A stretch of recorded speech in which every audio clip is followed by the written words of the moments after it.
आइए बच्चों, आज सीखते हैं निम्नलिखित संख्याओं को मानक रूप में कैसे लिखा जाए। जैसे कि पहले हमें ये मानक रूप में लिखने से पहले हमें ये समझना पड़ेगा कि ये जो क्वेश्चन लिखा हुआ है हमारा, इस तरह से क्वेश्चन जो दिया हुआ है ये किस रूप में दिया हुआ है क्वेश्चन। तो बच्चों, ये जो क्वेश्चन दिया हुआ है इसमें कहीं पर भी दशमलव का प्रयोग नहीं किया गया है, कहीं पर भी किसी घात का प्रयोग नहीं किया गया है, अर्थात जो हमारा रूप लिखा गया है ये सामान्य रूप में लिखा गया क्वेश्चन है। जब कोई ऐसा क्वेश्चन मिल जाए तो समझ लीजिए ये जो आपको रूप मिलेगा सामान्य रूप मिलेगा।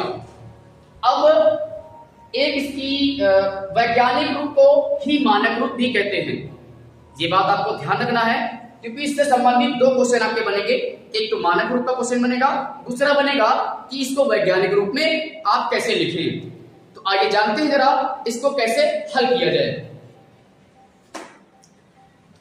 तो बेटा, जैसे कि क्वेश्चन हमारा था, इस रूप में संख्याएं बहुत ज्यादा हो जाती हैं, पढ़ने में दिक्कत आती है, तो वैज्ञानिकों ने इसकी खोज की। उन्होंने कहा बड़ी संख्या को हम कैसे पढ़ें, कैसे इसको मान लिया जाए कि ये संख्या हमारी इतनी है। तो उन्होंने क्या किया, सबसे पहले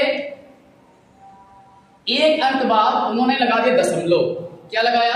एक अंक बाद दशमलव का प्रयोग किया। जैसे कि यहां पर देखेंगे बेटा 4 है, 4 के दाईं तरफ जब जाएंगे तो 5, 6 और उसके बाद में 6 जीरो को लिटा देना है। 6 जीरो जैसे लिटाएंगे तो देखा बेटा यहाँ पर दशमलव तो लग गया। अब दशमलव के बाद कितनी संख्याएं हैं काउंट करेंगे जरा, 1 2 3 4 5 6 7 8। अर्थात जब दशमलव का प्रयोग हो जाएगा तो जो आगे की संख्या है वह आपकी 10 की घात में बनेगी। इसे काउंट करेंगे, गिनेंगे तो ये संख्या हमारी निकल जाएगी 4.56 10 की पावर 8। अब जब कभी भी दशमलव लगाते हैं तो वो घात हमारी पावर जो होती है धनात्मक में ही लिखेंगे। तो आंसर हमारा बेटा बन गया। सवाल देखने में बहुत बड़ा लग रहा था, लेकिन इसका जो आंसर आया देखो जरा, चुटकी बजाते हुए हमारा आंसर आ गया 4.56 10 की घात 8। अब किसी का रिवर्स क्वेश्चन पूछ लेगा कि वैज्ञानिक रूप को या मानक रूप को सरलतम रूप में कैसे लिखा जाए। चलिए दूसरा क्वेश्चन इसका देखते हैं। बी नंबर में कह रहा है वैज्ञानिक रूप को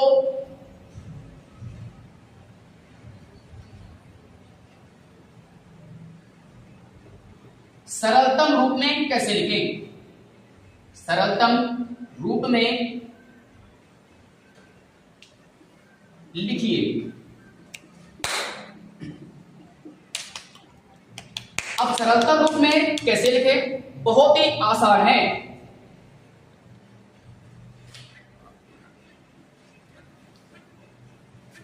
अब बेटा इसी का समझ लीजिए रिवर्स क्वेश्चन आएगा। जैसे लिखा हुआ है 3.7 इंटू 10 की घात 4।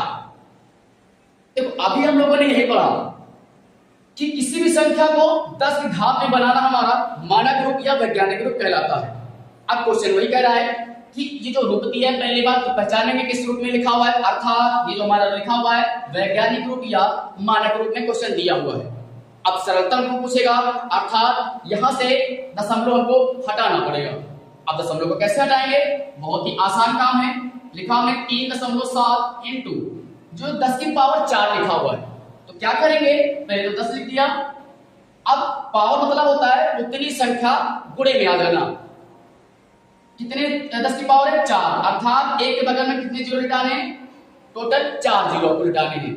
फिर अगले स्टेप में क्या करना है, दशमलव को हटाएंगे बेटा, कितना बनेगा नीचे 10। एक जीरो से एक जीरो बैलेंस हो गया बेटा। जब एक जीरो बैलेंस हो हमारा कितना आएगा 37 इंटू 1000 गुणे में। अब 1000 गुणे से अगर करेंगे तो कितना आएगा 37,000। आंसर हमारा क्या हो गया, ये हो गया हमारा सरलतम रूप। देखिए जरा, अभी यहां पर सरलतम रूप में दिया हुआ था, हमने निकाला मानक या वैज्ञानिक रूप में, जिसमें एक अंक बाद दशमलव लगाना आवश्यक होता है। यहां पर देखो दशमलव में क्वेश्चन आपका दिया हुआ है, पावर में दिया हुआ है। अब जब आंसर निकालेंगे ये हो गया हमारा सरलतम रूप। ऐसे ही मजेदार वीडियो पाने के लिए हमारे चैनल को लाइक, सब्सक्राइब एंड कमेंट करें। और यदि कोई क्वेश्चन ऐसा फंसता है आपका तो कमेंट में आकर के आप जरूर अपना डाउट क्लियर करें। धन्यवाद।